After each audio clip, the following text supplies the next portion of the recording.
오늘의 플러스, 트럼프 대통령이 남아공을 압박하는 이유를 짚어봅니다.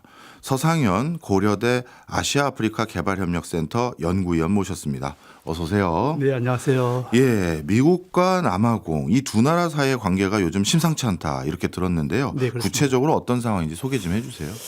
가장 최근에 벌어진 이제 사건 중에 하나가 사실은 이제 G20 계기인데요. 예, 지난해 11월 달에 아프리카 최초로 남아공에서 G20 회의가 정상회의가 열렸습니다. 네, 그런데 사실 이제 올해 미국이 G20 정상이 개최국이잖아요. 보통 그러면 이제 차기 그 개최하는 주요 국가 정상은 무조건 반드시 가죠. 네. 참가하게 되는데 트럼프는 참석하지 않았습니다. 아, 그럼 지난번 남아공에서 열린 G20 행사에 트럼프는 안 간 겁니까? 네, 그렇습니다. 거기에다가 올해 이제 미국에서 G20 정상회의를 하는데 트럼프는 아예 남아공을 G20에서 빼겠다. 그래서 참석하지 마라.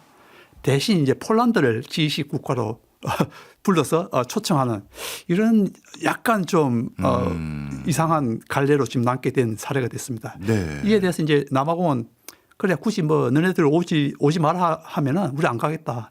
대신 내년에 열리는 우리는 그 영국 회의에는 다시 G20 회원으로서 참석하겠다. 이제 이렇게 또 맞받아쳤습니다. 그렇군요.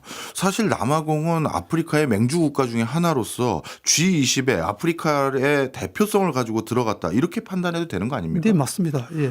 그러면 남아공이 빠지면 G20에 아프리카 국가가 있긴 한가요? 국가로는 없습니다. 네.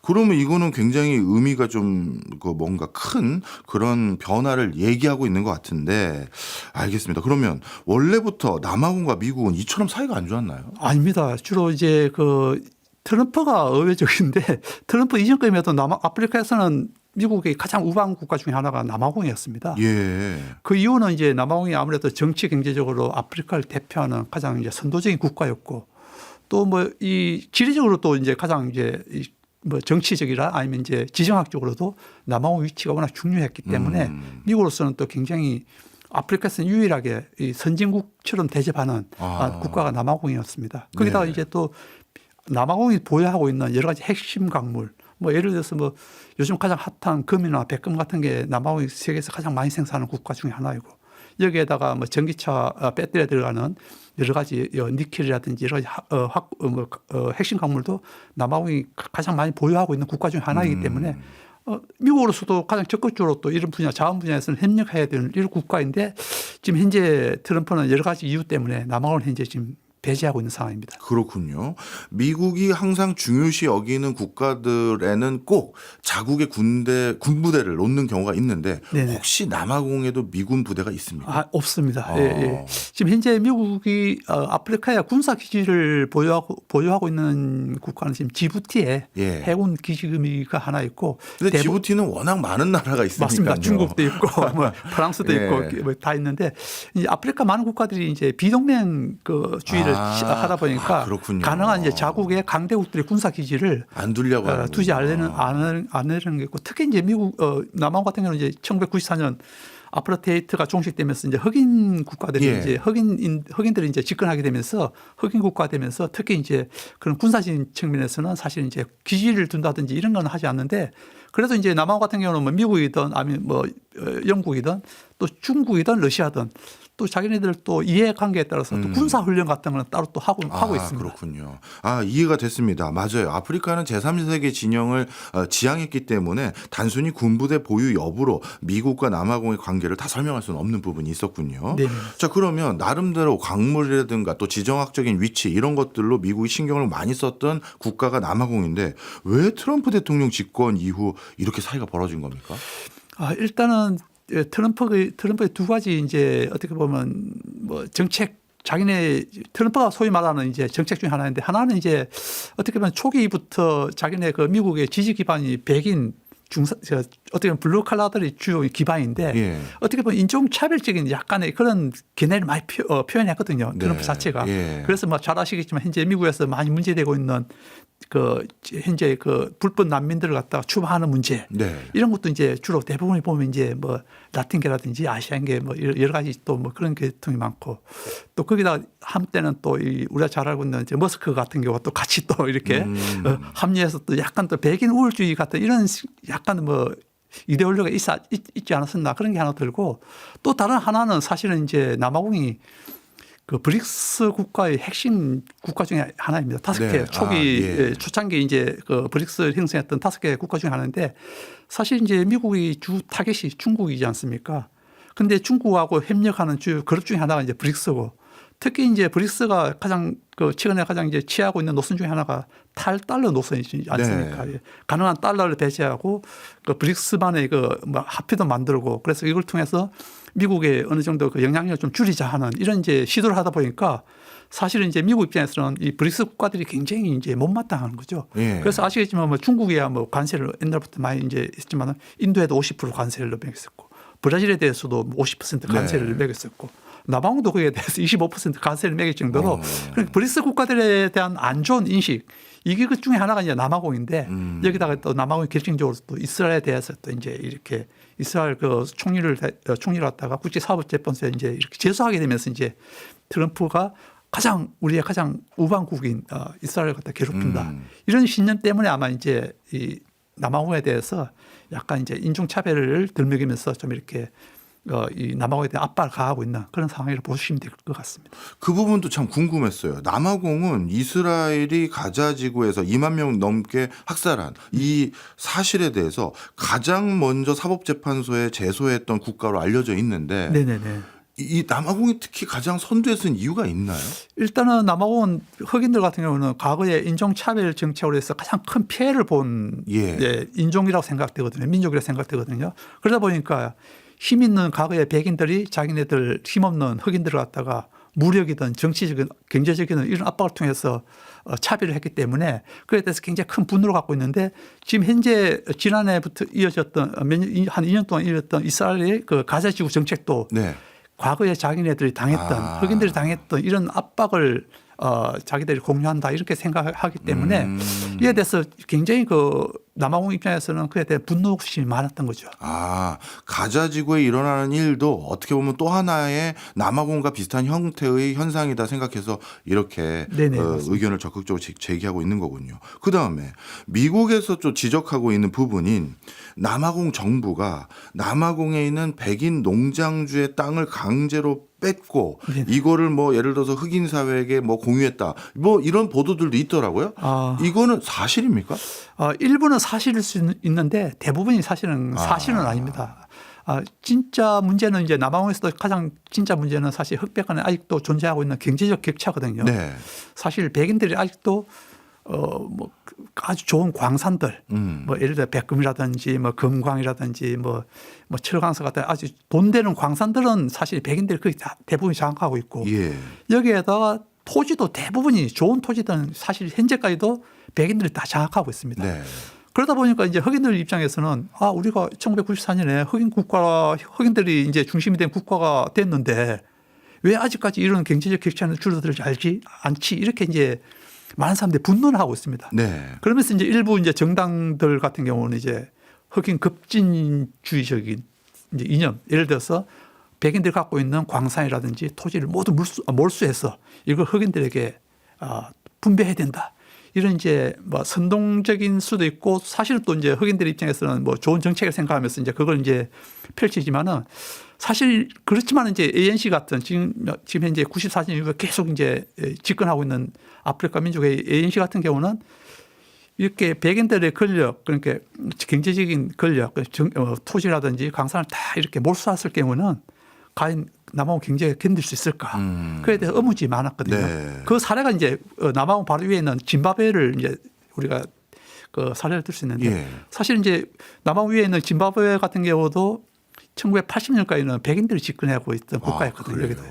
그러다가 이제 흑인들이 이제 집권했었는데 그러다 보니까 이제 이 흑인 그 초대 대통령이었던 무가베 대통령이 자신의 정권을 계속 이제 연장하기 위해서 2000년 들어서는 그 백인들이 소유하고 있는 토지를 다 몰수해버리고 백인들을 추방시켜버립니다. 그렇게 되니까 이제 서방 특히 이제 영연방 국가들이 중심이 돼서 짐바브웨에 대해서 경제 제재를 가하고 그러다 보니까 아프리카에서 가장 잘 살았던 국가 중에 하나였던 짐바브웨가 하루아침에 이제 세계 최빈국으로 이렇게 나락을 겪었거든요. 그 이유 중에 하나가 백인들이 쫓겨나면 사실 백인들이 가지고 있는 전문 지식, 기술이라든지 특히 농사도 그냥 이렇게 땅만 일구어 되는 거 아니고 과학적인 영농 기법 이런 걸 해야 되는데 네. 이게 이제 흑인들 갖다 주니까 흑인들이 뭐 제대로 관리를 못 하다 보니까 농산물도 생산도 줄어들고 이렇게 되다 보니까 짐바브웨가 이제 낙후됐는데 그걸 이제 흑인 집권자들도 알고 있거든요. 네. 집권자도 알고 있기 때문에 백인들 흑인도 알긴 아는 거예요? 알고 있죠. 그런데 이제 급진주의자들은 이제 그런 거 아니죠. 이제 자기들 정치적 목적을 위해서 다 몰수해야 된다 이렇게 예, 주장하지만은 예, 예. 그렇기 때문에 함부로 이걸 몰수할 수도 없고 그래서 이제 최근에 남아공 정부에서 이제 제시한 게 중 하나가 강제를 몰수가 아니고 예. 백인들에게 돈을 주고 살 거니까 예. 너희들이 가지고 있는 토지를 내놔라. 예. 이런 식으로 이제 되는 거죠. 그런데 이제 그럼에도 불구하고 백인들이 많이 이제 안 팔다 보니까 네. 사실은 이제 남아공 내에서도 강제로 이제 이걸 몰수해야 된다 그런 이제 의견은 있지만은 사실 강제적으로 이걸 토지를 이제 몰수하는 그런 사례는 아직 거의 없습니다. 거의 없다. 알겠습니다. 자, 그러면 남아공에 대해서 트럼프 대통령과 미국에서 부정적인 시각이 좀 높아진 배경들은 이제 이해가 됐고요. 또 한 가지 궁금한 게요. 브릭스. 예. 브릭스의 초기 멤버로 남아공이 들어갔거든요. 네네네. 저는 중국하고 인도하고 러시아가 브릭스의 제일 초기, 브라질까지도 뭐, 네, 맞습니다. 뭐 그러려니 하는데 네네. 남아공과 중국이 그렇게 가까운 사이입니까? 지금 현재 최대 교육국은 남아공이죠. 압도적으로 남아공이 중국이죠. 남아공의 최대 교육국. 남아공에서 최대 교육국가는 중국이죠. 네. 뭐 압도적으로 1인데 거기다 투자도 지금 현재 가장 많이 중국이 하고 있고. 그러다 보니까 이제 경제적으로는 사실 이제 중국과 굉장히 밀집하죠. 왜 그러냐면 이제 남아공의 주요 광물 자원들을 수입하는 국가가 중국이 가장 또 네. 큰 부분을 차지하고 있고.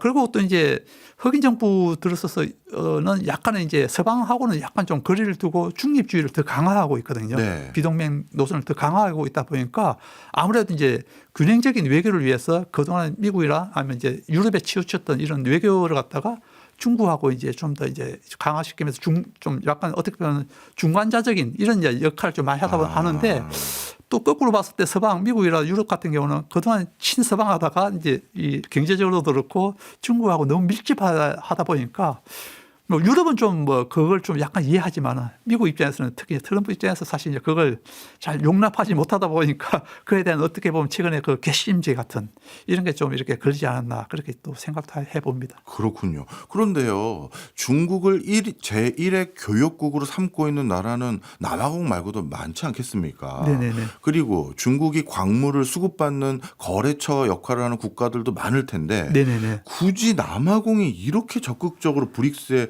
초기 멤버로까지 들어가야 될 이유가 있었을까요? 아마 이제 이 대륙별 안배 차원에서도 아마 브릭스가 남미 그러니까 선진국을 제외해서는 이제 남미라든지 그다음에 아시아, 인도, 중국 그다음에 이제 유럽 쪽은 아마 러시아 그다음에 이제 아프리카 쪽은 이제 이렇게 최대 인프라도 잘 돼 있고 경제적으로 이제 협력할 수 있는 이런 구조를 찾다 보니까 남아공이 이제 아마 남아공도 처음에 4개국에는 못 들었다가 네. 그 다음 해에 1년 후에 다시 이제 원래 브릭스 S가 원래 소문자였다가 예, 맞습니다. 그다음에 대문자로 바뀐 게 1년 후에 바뀌게 됩니다. 그렇게 예. 되면서 이제 가입되면서 오늘날 이제 초기 멤버로 이제 인정을 받고 있는 거죠. 박사님 설명 들으니까 이제 이해가 되네요. 그렇죠. 국제기구라고 하면 각 대륙별로 상징적으로 다 가입한 것처럼 돼야 되는데 그렇죠. 예. 아프리카도 하나 필요하고 뭐 남미야 어차피 브라질 있으니까 그런 연유도 있겠네요. 어찌 보면 중국이 더 적극적으로 제안했다라고 봐도 될까요? 그렇죠. 예. 그러면 현재 미국은 남아공을 이제 이런 상황에서 어떻게 압박을 하고 있는 겁니까? 지금 이제 크게 압박하는 게 두 가지인데요. 하나는 이제 그동안 이제 줬던 원조를 삭감하거나 네. 없애는 방안. 또 하나는 이제 사실 이제 아프리카 37개국, 8개국 뭐 해마다 좀 다를 수가 있는데 그 아프리카가 이제 아프리카 국가들 미국에 수출하면 무관세 혜택이 있습니다. 아고아라고 하는 아프리카 성장과 기회법이라고 하는데 이게 이제 빌 클린턴 행정부 때 그걸 이제 제정해서 아프리카 국가들하고 미국하고 무역 관계를 좀 이제 좀 더 많게 하기 위해서 그 이유 중에 하나가 이제 사실 이제 그 9.11 사태가 발생하고 나서 미국 입장에서 봤을 때 9.11가 왜 발생했을까? 그 가만히 보니까 약간 이제 이슬람 그 신도들 뭐 가격한 신도도 있지만 사실 이제 그 참여하는 사람들 보면 약간 좀 못 살고 가난한 이런 사람들이 좀 많이 참가하다 보니까 이 아프리카도 어떻게 좀 부를 좀 경제적인 이걸 좀 부를 좀 높이면은 그런데 참여할 수 있는 사람을 사전에 좀 이렇게 차단시키는 그런 효과가 있지 않을까 해서 이제 클린턴 행정부 때 아프리카 성장과 기회법이라는 걸 의회에서 통과시켜 갖고 이제 무관세, 그다음에 무제한으로 이제 쿼터도 없는 무제한적인 이제 제품 수출하는 법인데 그걸 이제 가장 크게 이제 보고 있는 국가 중에 하나가 남아공이거든요. 강물도 네. 그렇고 이제 남아공이 또 제조업이 이제 발전되기 때문에 자동차 수출을 이제 많이 하는데 아마 이제 전 세계 이 지금 현재 뭐 제가 이렇게 자동차 회사를 말하면 될지 모르겠지만 B 회사의 그 3 시리즈 같은 경우는 예. 전 세계에서 남아공에서 생산해서 전 세계로 이제 이렇게 그게요? 수출하고 있거든요. 우리나라에 들어온 대부분의 그것도 3 시리즈에서도 남아공에서 이렇게 수입해오는. 그런데 이제 미국 가는 자동차가 이제 그런 관세 혜택을 보는데 그걸 이제 트럼프 같은 경우는 이제 끊겠다. 그리고 이제 원조 특히 이제 남아공이 이제 아프리카에서도 그렇고 세계적으로도 그렇고 이제 에이즈 환자가 가장 많은 국가 중에 하나인데. 남아공이요. 예, 예. 그러다 보니까 이제 에이즈에 관련된 원조로 갖다 연간 한 3억, 4억 달러 이렇게 줬는데 그것도 이제 끊겠다. 네. 이렇게 압박을 하면서 이제 남아공이 좀 굽혀서 들어오기를 바라고 있는 거죠. 네.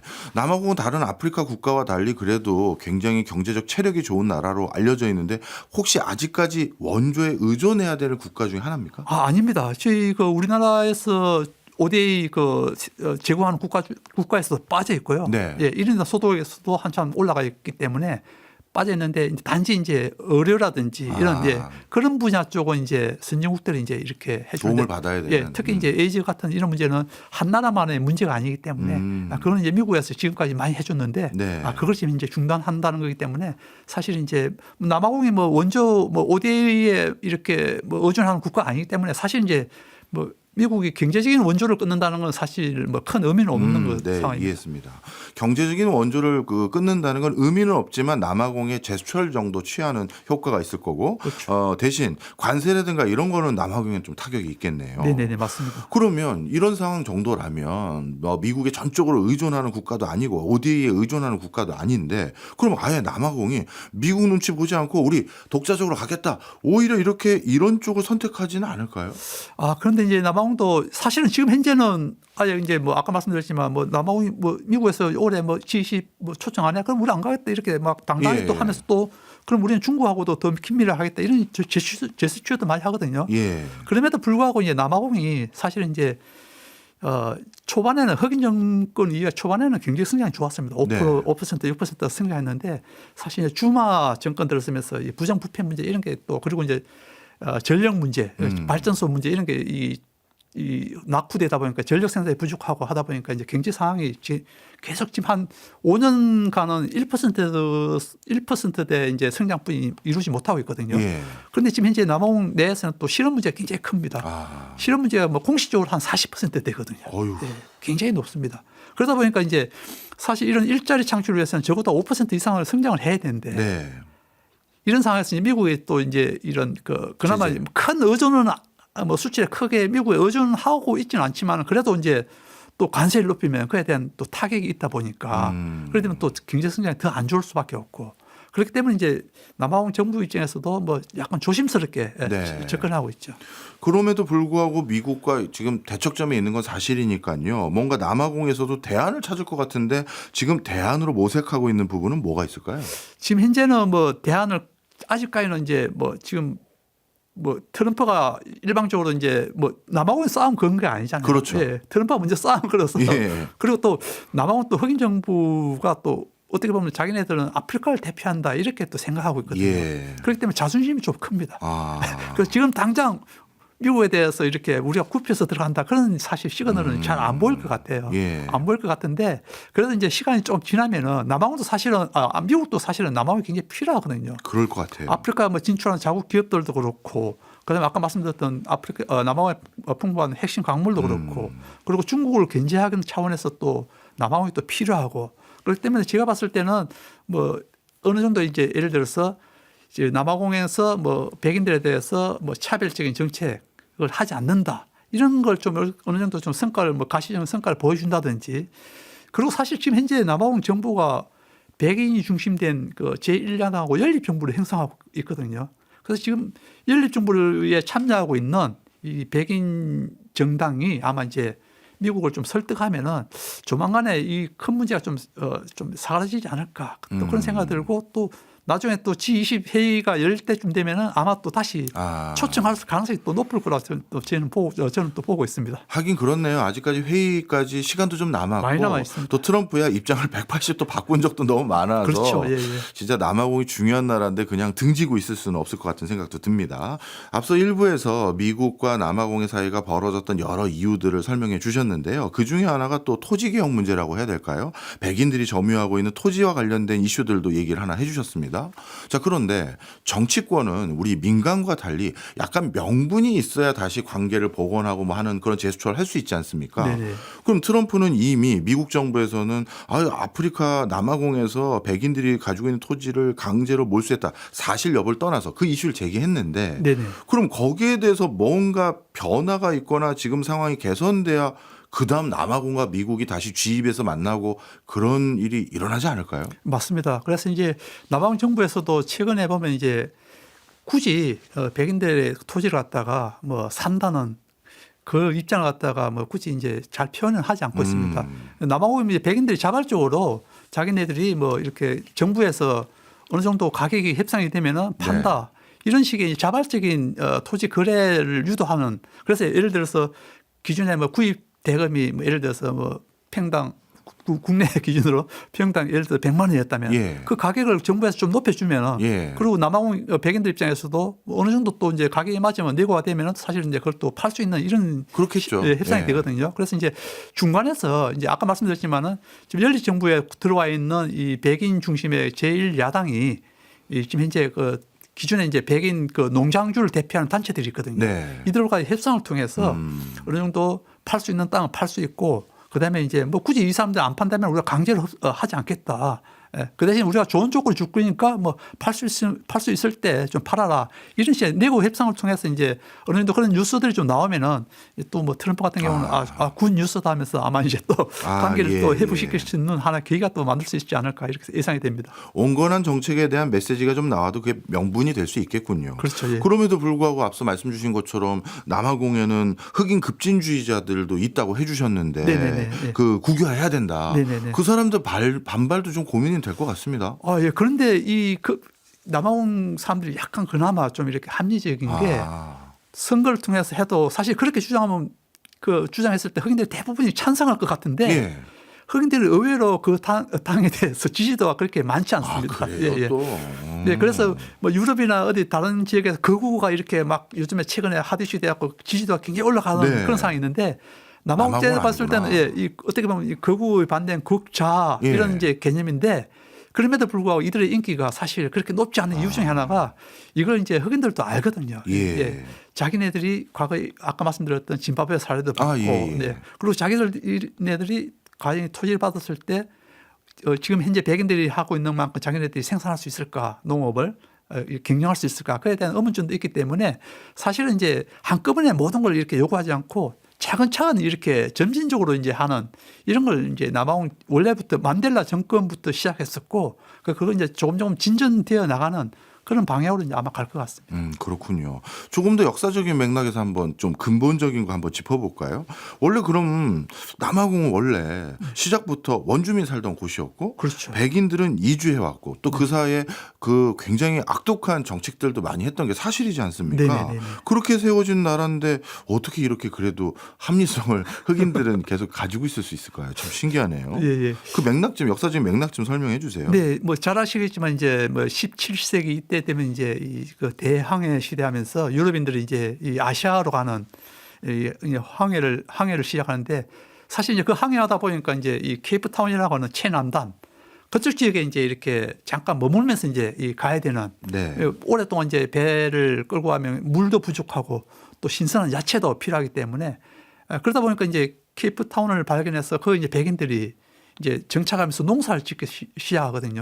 또 그 기후가 또 지중해성 기후라서 유럽 남부 기후도 갔다 보니까 백인들이 정착이 굉장히 좋은 날씨였고, 그러다 보니까 이제 땅이 좋네. 그리고 우리가 여기만 머물 게 아니고 좀 더 올라가 보자 하면서 이제 백인들이 이제 특히 초반에는 네덜란드 농부들이 이제 정착하게 되는 거죠. 우리가 남아공에서 말하는 보어인이라고 있는데, 보어라는 뜻이 이제 네덜란드 말로 이제 농부라는 뜻이거든요. 이 보어인들이 정착하면서 점점 이렇게 땅을 넓히면서 올라가는데, 영국도 가만히 보니까 유럽에서 이제 전쟁 막 하면서 나폴레옹 전쟁하다 보니까 우리도 신대로 가야 되는데 좋은 데 없나 이렇게 보다가 보니까 이제 케이프타운을 영국도 발견하게 된 거죠. 예. 그러면서 기존에 이제 보호인들이 다 설립해 놓은 걸 영국 애들이 군대를 이제 들고 와서 이제 그 보호인들을 쫓아내면서 케이프타운을 차지하게 되고 이 쫓겨난 보호인들은 점점 이제 위로 이제 올라가게 되는 거죠. 미국의 그 서부 개척처럼 네. 이제 우마차를 끌고 이제 이렇게 올라가면서 그 중에 이제 흑인들하고 싸우는 거죠. 줄리족도 싸우고 그다음에 코사족도 싸우고 하면서 쭉쭉 하면서 지금 오늘날 이제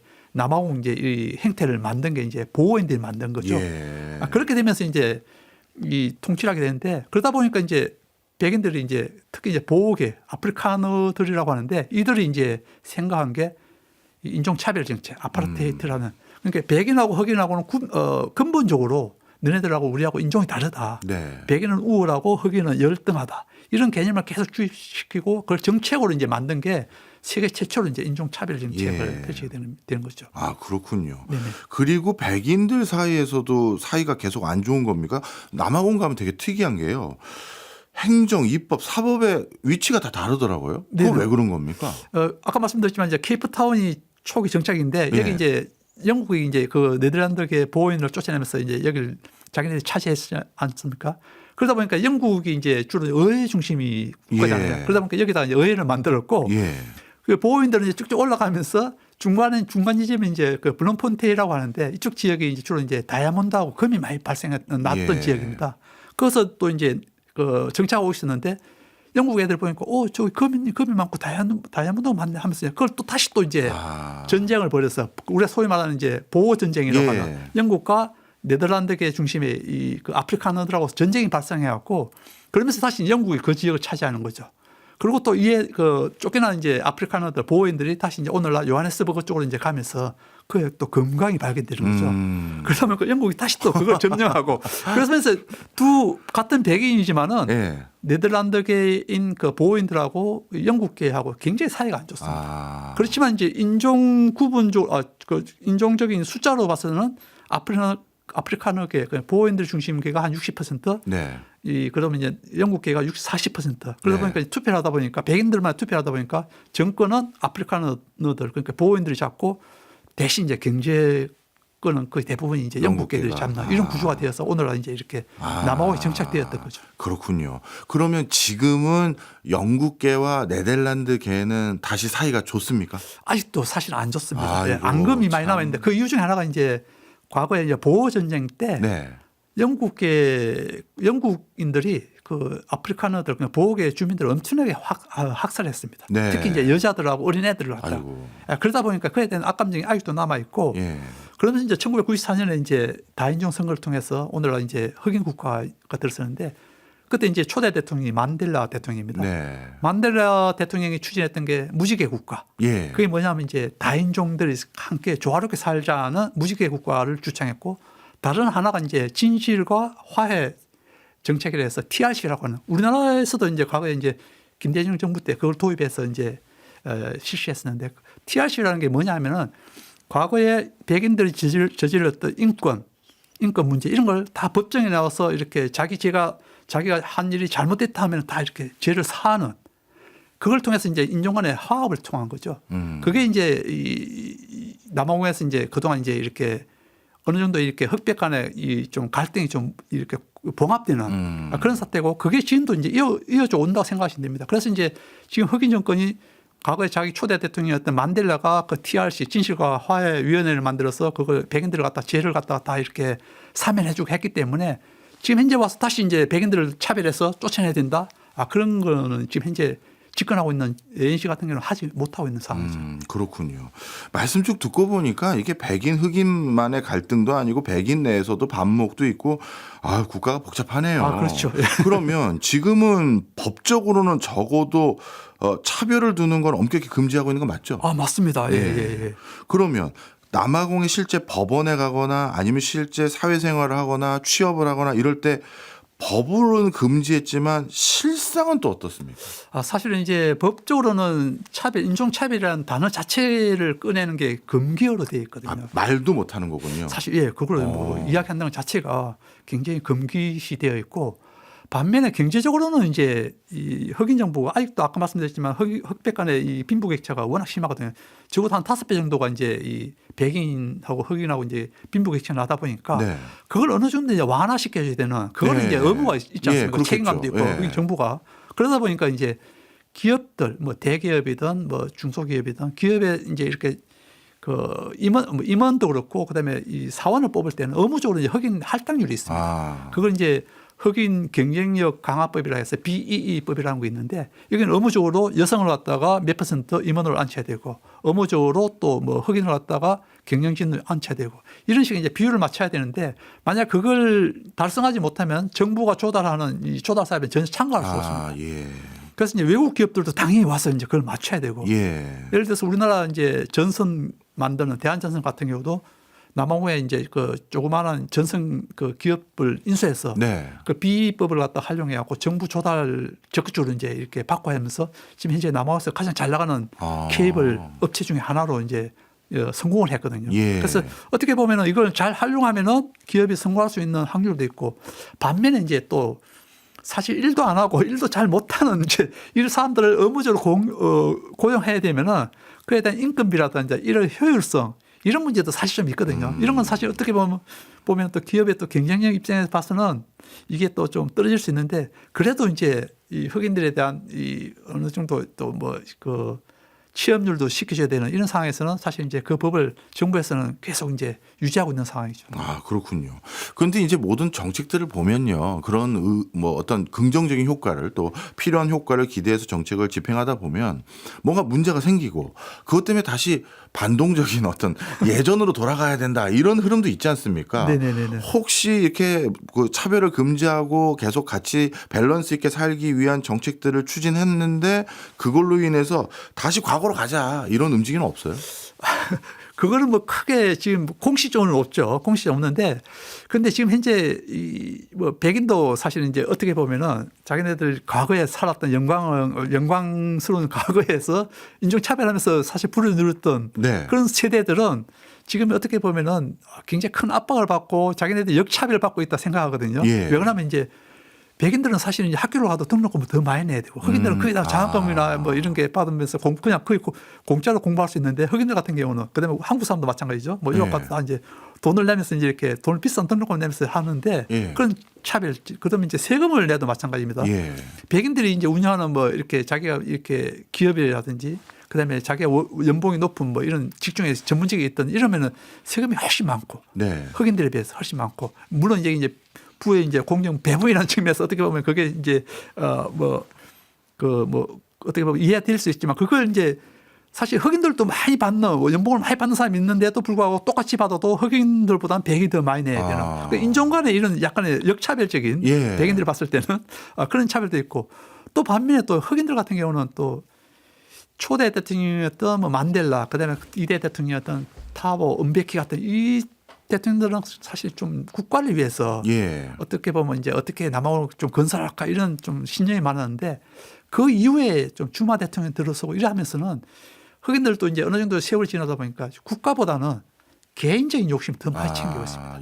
그러다 보니까 이제 그의 이제 부정부패가 엄청나게 크게 되는데 특히 이제 주마 대통령 시절 때는 인도인들이 들어와갖고 주마 대통령이 엄청나게 뇌물 주면서 뭐 장관직도 다 매수하고 그다음에 좋은 업체도 다 이 인도인들이 다 가져가고 하는 이런 굉장히 부정부패가 엄청 크게 이제 심했던 시절도 있고 그때 이제 제일 이제 망가진 회사가 사실 이제 전력회사 국영 전력회사 이제 에스콤입니다.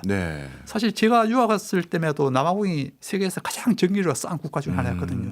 그때 뭐 제가 갔을 때 1990년대 후반이었으니까 96년에 갔는데 그때 가면 뭐 휘발유 가격도 우리나라의 한 3분의 1분이 안 되고 전기료도 우리나라의 절반도 안 되고 엄청나게 저렴했었는데 그 이유가 이제 남아공 위주로 이제 백인들 위주로 이제 남아공에서 살고 있던 백인들 위주로 그동안 이제 체제를 했었는지 그러는데 그만큼 이제 남아공의 원자력 발전소도 아프리카에서 유일하게 원자력 발전소도 있을 정도로 이제 전력이 사실이 좋았는데 흑인 정권 들어서서는 이제 인구도 증가하고 산업도 이제 구조도 이제 선진화되면서 증가하고 있는데 전력 생산을 전혀 증가를 못 시킨 거예요. 거기다가 기존에 있던 발전소도 다 낙후되고 하면서 전력 생산이 오히려 이제 줄어들고 있는 상황이었죠. 그게 이유 중에 하나가 이제 그 들어간 돈을 갖다가 이 에스콤 주요 이제 이 관료들이 회사 임원들이 다 그걸 빼서 위에 있는 정치권에게 로비하고 하는 자기 자리를 위해서 그러다 보니까 이제 전력 생산이 부족해지고 전기가 부족하다 보니까 이제 경제가 더 이제 엉망이 되어가는 이런 악순환을 겪게 됐는데 물론 최근에는 이제 뭐 재생에너지라든지 아니면 한국 기업들에 들어가서 이렇게 전력 그 발전소를 이제 보수해주고 하는 이런 것 때문에 좀 사정이 좋아지고 있지만 네. 아직도 가장 큰 문제 중에 하나가 이제 이런 흑인들 중심이 된 이제 부정부패 문제 네. 이게 가장 큰 이제 남아공에서 이제 리스크 중에 하나라고 보시면 될 것 같습니다. 그렇군요. 아, 참 복잡하네요. 그런데 또 한 가지 제가 궁금한 게 백인 아프리카너들이 사는 어떤 군락 네. 오라니아라고 부르던데 네네네. 이런 지역 거기는 흑인은 아예 거주하면 안 된다 이렇게 뭐 법적으로 정해져 있는 겁니까? 아예 법적으로는 할 수 없습니다. 아까 예. 말씀드렸던 인종차별적인 정책에 대해서는 엄격하게 정부에서 규제하고 있기 때문에 법적으로는 안 되고 자기들만의 이제 이렇게 백인 어떻게 보면 백인 좀 우월주의적인 이런 이제 뭐 단체라든지 이런 사람들이 모여서 그냥 타운을 하는 행성해 갖고 예. 우리 뭐 가끔 TV에 보면 이제 그냥 사막에다가 국가 하나 건설해 갖고 여기에 이제 뭐 여권도 찍어주고 국가로 인정은 안 돼 있지만 네네. 이런 이제 뭐 TV에 가끔 나오는 장면도 있는데 여기도 마찬가지입니다. 자기네들 그냥 우리 그냥 백인 국가다 이렇게 해놓고 그래서 뭐 이렇게 오면 뭐 여권 갖고 오면 도장도 자기네들 찍어주고 하는 물론 법적인 이런 근거 전혀 근거는 없지만 없구만. 전혀 없고 예. 그러면서 살고 있는데 사실 그걸 법적으로 우리 국가다 이러면은 남아정부에서는 크게 이제 그야말로 법적으로도 처벌할 수 있기 때문에 그렇게 하지 못하고 그냥 자기들만의 세상을 이렇게 그냥 마을을 만들어서 네. 그게 뭐 흑인들이 와서 산다고 해서 뭐 쫓아낼 수는 없죠. 네. 법적으로 뭐 근거는 없으니까요. 근거는 없으니까. 예. 그렇지만 그냥 그렇게 하다 보니까 흑인들도 굳이 저렇게 백인 인종차별적인 생각을 갖고 있는 사람들하고 같이 살고 싶지 않기 때문에 그렇겠네요. 네, 네. 들어가질 생각도 안 하고 그러다 네. 보니까 자기들만의 이렇게 조그맣게 이제 마을 형성해서 타운을 만들어서 형성하고 있는 수준이지 그게 뭐 여러 가지 아주 인종차별적인 막 사고로 만들어진 이런 뭐 국가라든지 이런 건 아닙니다. 네. 그럼 흑인들이 출입은 가능한 거죠? 그렇죠. 뭐 왔다 갔다 합니까? 그 마을에 가서 구경도 할 수 있고 또 그들이 또 이제 고용을 해서 일을 뭐 가서 예. 이제 일도 할 수 있고 그런 건 다 가능하죠. 남아공이 또 내부에서 뭐 다른 나라도 마찬가지입니다만 남아공 내부에서 유대인들이 그렇게 자본을 꽉 잡고 있다는 소식이 들리던데 그게 맞습니까? 네, 그게 이제 과거에 이제 인종차별 정책을 펼쳤을 때 이제 그 남아공도 유엔으로부터 축출이 되거든요. 예. 그리고 이제 이스라엘도 이제 유엔으로부터 축출되었고 또 한 나라가 또 대만이 또 예. 유엔으로부터 축출되어 이 세 나라가 사실은 과거에 그 90년대까지는 굉장히 친밀했었습니다. 예. 그래서 지금은 뭐 남아공에 중국인들이 거의 대부분이 이제 많이 들어왔지만 과거에는 대만인들이 거의 이제 들어가서 그렇군요. 많이 살고 있었거든요.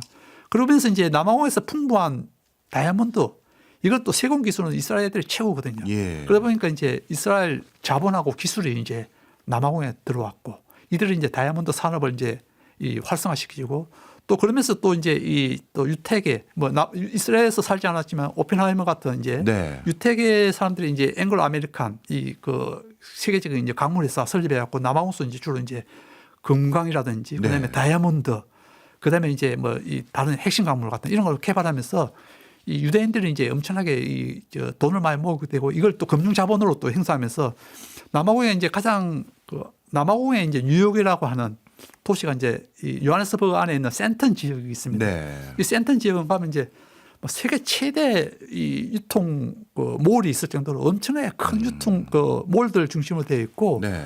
여기는 또 안전합니다. 또 왜냐하면 이제 그 안쪽은 워낙 이제 보안이 잘 돼 있어갖고 그래서 이제 외국인들 그렇고 뭐 남아공 사람들도 가서 쇼핑하면 그 가서 가장 안전하기 때문에 가서 이제 쇼핑도 많이 하는데 여기에 대부분 또 들어간 자본들도 유대계 자본들이 이제 많이 좀 되어 있습니다. 그러다 네. 보니까 이제 그 이스라엘 사실 유대계의 영향력은 굉장히 크다고 볼 수 있죠. 어찌 보면 앞서 말씀 주셨던 그 이스라엘이 가자 지구를 침략했을 때 그때 그것을 제일 먼저 제소했던 게 남아공이라는 게 지금 남아공의 주류 자본이 유대계인 것과 또 이게 관련이 있어 보이네요. 그러니까 이게 이제 주로 이제 백인 정권 때 이게 자본이 형성되고 유지되고 지금 현재 진행해 온 거거든요. 그렇죠. 그리고 보면 어떻게 보면 지금 현재 흑인 정권 같은 경우는 사실 자기네들 탄압했던 백인들을 도왔던 가장 또 긴밀한 국가가 이스라엘이었어요. 그렇죠. 예. 그러다 보니까 이제 정권이 바뀌어서 흑인 정권이 되다 보니까 안 그래도 이 이스라엘 이 사람들이 과거에 자기네들 백인들이 그 탄압했던 게 크게 동조했었는데 지금 또 이제 이 가자 지구에서 저런 또 학살을 하다 보니까 흑인들 자기 안 그래도 미웠던 나라였는데 그렇네요. 이 남아공 이제 흑인 정부에서는 이제 강렬하게 또 비난하게 되는 하나의 또 배경이 되는 거죠. 네. 그러면 예전에 백인이 주류였던 그 시절에 네네. 남아공을 대표하는 산업으로 성장했던 분야가 광물 관련해서 또 금융 말씀해 주셨고 또 네네. 뭐가 있을까요? 지금 뭐 그 화학도 그렇고 그다음에 아. 지금 현재 갖춰 있는 자동차 산업도 그렇고 네. 이 대부분이 좀 이제 백인들 때 네. 다 이제 들어와서 외국 자본 특히 이제 뭐 미국이라든지 서방에서 이제 이렇게 자본이 들어와서 대부분 이제 형성되어 있던 거고 네. 지금 이제 흑인 정부에서도 그걸 좀 더 이제 이어받아서 좀 더 경제를 발전시켜야 되는데 아까 말씀드렸지만 이제 중국하고 이제 이렇게 가깝고 그다음에 이제 또 반서방 기조 미국 입장에 봤을 때는 반서방 기조 이런 거 하다 보면은 이제 아무래도 지금 이제 이 경제 침체 상황에서 서방 자본을 또 받아들이는데도 약간은 또 어려움이 있는 거거든요. 예. 그러다 보니까 이걸 어느 정도 지금 현재 이 정부에서도 그걸 유화책을 좀 아까 말씀드렸지만 미국이라든지 서방에 대한 유화책을 좀 써야 될 하나의 이제 모멘텀이 될 상황이 발생한 건데 이게 이제 흑인 정부가 지금 어떻게 나갈지 그게 좀 궁금하기는 궁금합니다. 지금. 네. 그러면 흑인 정부가 새로이 육성해낸 산업은 아직까지는 없다 이렇게 봐도 되나요? 예, 크게 없습니다. 아. 지금 아직까지는 백인들이 만들어 놓은 유산이 좀 이렇게 네. 크게 지금 현재 경제를 작용하고 있고 그러다 보니까 아직도 빈부격차가 이렇게 해소되지 못하는 이유 중에 하나라고 보시면 될 것 같습니다. 네. 물론 뭐 최근에 이제 블랙 다이아몬드에서 흑인 중산층이 좀 많이 뜨고 있는데 예. 그거는 이제 뭐 물론 이제 뭐 이 부정부패로 인한 이런 뭐 이 관료들도 일부 끼었지만은 최근에 이제 많이 좀 이제 그 유행하고 있는 스타트업 아, 예. 이런 분야 쪽은 이제 흑인들이 이제 많이 좀 개입이 많이 되어 있습니다. 그러면서 이제 흑인 중산층이 이제 그런 걸 스타트업 이런 걸 IT를 기반한 스타트업 이런 기반을 해서는 이제 약간 중산층들이 좀 이제 부상하고 있는데 어떻게 보면 그것도 이제 이 어떻게 보면 남아공에 과거에 살았던 머스크의 하나 유산일 수도 있고 일론 머스크가 사실 이제 남아공 출신인데 네. 예, 캐나다를 갔다가 이제 미국으로 이제 이민 가서 오늘날 저렇게 이제 세계 최고의 그 갑부가 되었는데 네. 알겠습니다. 자, 남아공 쭉 말씀 듣고 보니까요. 국제사회에서도 의미 있는 역할을 할 수밖에 없는 나라고 또 아프리카 내에서도 상당히 존재감이 큰 나라인데 앞으로 남아공이 브릭스 내에서 어떤 역할을 할 거라고 보십니까?